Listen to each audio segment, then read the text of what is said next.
आज सोमनाथ धाम आश्रम के प्रांगण में व्यासपीठ पर उपस्थित आचार्य जी, हमारे हरियाणा प्रदेश के संयोजक श्री रामनारायण रावल जी, श्री यशपाल चौधरी जी, श्री इंद्र चुग जी, उपस्थित भाई और बहनों, आज मैं जो मोती आपके लिए चुनकर लाया हूँ उसका शीर्षक है उपासना।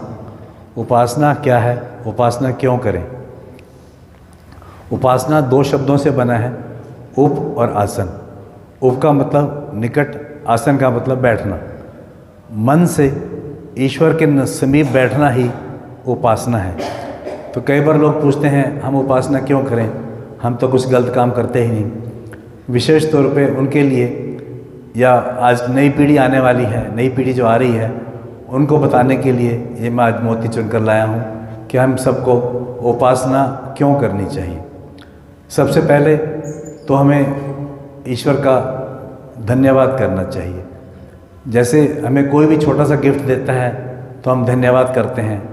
कोई भी व्यक्ति हमारे जीवन में हमारा काम कर देता है तो हम उसका थैंक्स करते हैं। तो जिस परमपिता परमात्मा ने हमें ये जीवन दिया, सब सुख सुविधाएँ दी, परिवार दिया, समाज दिया, हमें इतने अच्छे गुरुवर दिए, तो क्या उनका धन्यवाद करना हमारा फ़र्ज़ नहीं बनता? तो हमें प्रतिदिन उपासना में बैठकर ईश्वर का धन्यवाद जरूर करना चाहिए। दूसरा, उपासना करना इसलिए ज़रूरी है ताकि हम भी एक अच्छे इंसान बन सकें, गुण ग्राहक बन सकें। हम जब ईश्वर की उपासना करते हैं उसमें मुख्य तौर पे हम ईश्वर की स्तुति करते हैं, ईश्वर का गुणगान करते हैं कि ईश्वर तू बड़ा दयालु है, तू बड़ा क्षमावान है, तू सबके काम करता है, हमारे बिगड़े काम बनाता है। हम उसकी स्तुति करते हैं तो धीरे धीरे वो गुण हमारे अंदर भी विकसित होने लगते हैं। जैसे हम कहते हैं कि भगवान बड़ा दयालु है, हम पर बड़ी दया करता है, तो हमें भी वो गुण धीरे धीरे विकसित होता है कि हम कोई देखें, किसी दुखी आदमी को देखें, किसी की सहायता की ज़रूरत है, तो हमारा भी मन करता है उसकी सहायता करने का, उसके ऊपर दया करने का। इस तरह से भगवान बड़ा क्षमावान है।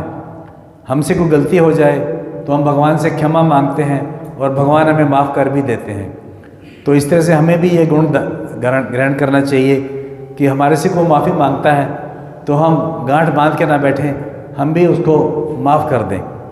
इस तरह से हमारे ईश्वर सर्वशक्तिमान है। ईश्वर सारे काम अपने खुद करते हैं, किसी के ऊपर डिपेंड नहीं करते।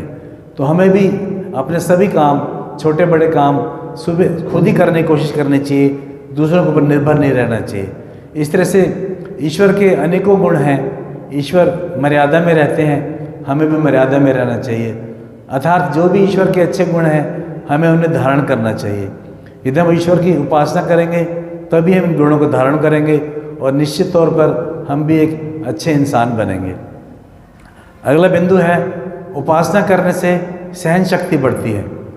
आप देखें, कोई बच्चा है, कोई माता पिता उसके साथ नहीं है या कोई बड़ा उसके साथ नहीं है, वो बड़ी मुश्किल से जीवन यापन करता है। और यदि माँ बाप साथ में हों, कोई बड़ा साथ में हो, तो वो निश्चिंत होकर घूमता है, खेलता कूदता है, उससे किसी तरह की परवाह नहीं होती।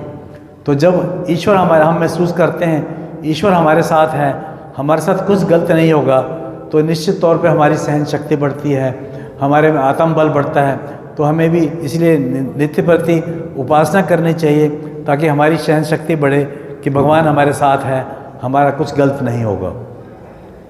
इस तरह से कर्म फल जो हमारे से गलती हो जाए, हमारे से किसी अनजाने में कोई कमी रह जाती है, कोई अनजाने में हमारे से पाप हो जाता है, यदि हम भगवान की उपासना में बैठकर हम भगवान से क्षमा मांगते हैं और संकल्प लेते हैं कि आगे से हम कोई गलती नहीं करेंगे, तो निश्चित तौर पर भगवान हमारे कर्म फल का दंड देंगे भी तो बहुत कम देंगे।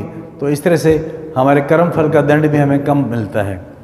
और अंत में जो बहुत ही इम्पोर्टेंट मैं मानता हूँ बिंदु है, वो है हम उपासना इसलिए करनी चाहिए ताकि हम भगवान से डर के रहें।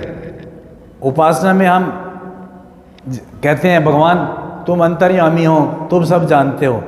तो जब हम ये कहते हैं कि भगवान अंतर्यामी है, तो हम भी कुछ गलत करेंगे तो हमें डर लगेगा कि भगवान हमें देख रहा है, और इसके बिना गुजारा नहीं है, संभव नहीं है।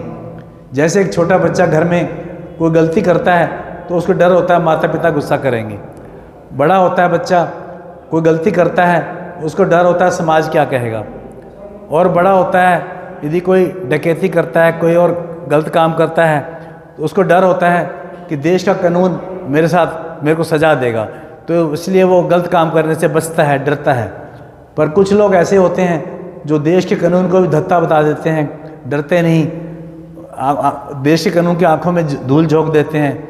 तो यदि वो भी उपासना करें और सोचें कि भगवान अंतर्यामी हैं, भगवान मेरे सब गुण अगुण देख रहा है, मेरे पाप देख रहा है, तो वो पाप करने से बचेगा। तो कहने का अभिप्राय ये, उपासना करने से हम जब ये सोचते हैं कि भगवान अंतर्यामी हैं, तो हम कुछ भी गलत काम करने से डरेंगे। और ये डर आदमी के जीवन में बहुत ज़रूरी है। यदि ये डर होगा तभी इंसान अच्छा बनेगा, इंसान अच्छा बनेगा, समाज अच्छा बनेगा, समाज अच्छा बनेगा, देश और मानवता भी अच्छी बनेगी। तो डर, भगवान का डर, ईश्वर की उपासना करना बहुत ही ज़रूरी है।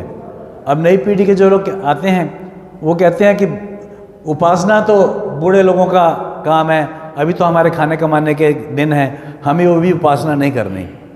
शायद उनका मतलब, उपासना का मतलब होता है कि लंबे समय तक, काफ़ी घंटों तक भगवान की मूर्ति के सामने बैठ के माला जपते रहना या उपासना करते रहना।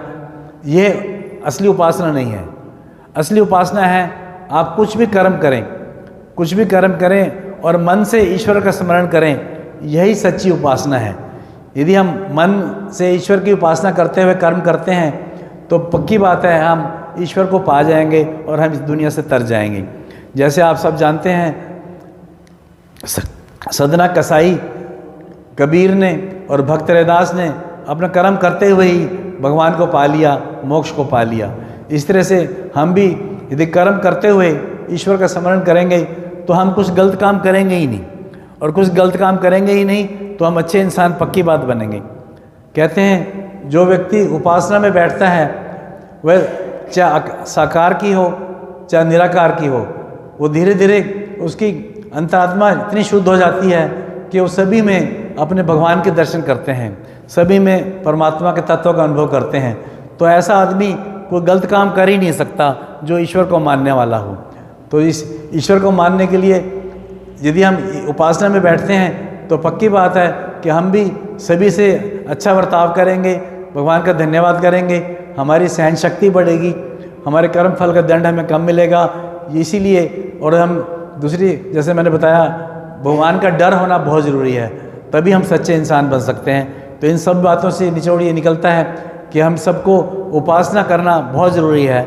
और उपासना का मतलब केवल माला जपना या केवल घंटों मूर्ति के सामने बैठना नहीं है। हम मन से ईश्वर को स्मरण करें और जो भी कार्य करते हैं ईश्वर को साक्षी मानकर करें तो हम गलत कर ही नहीं सकते।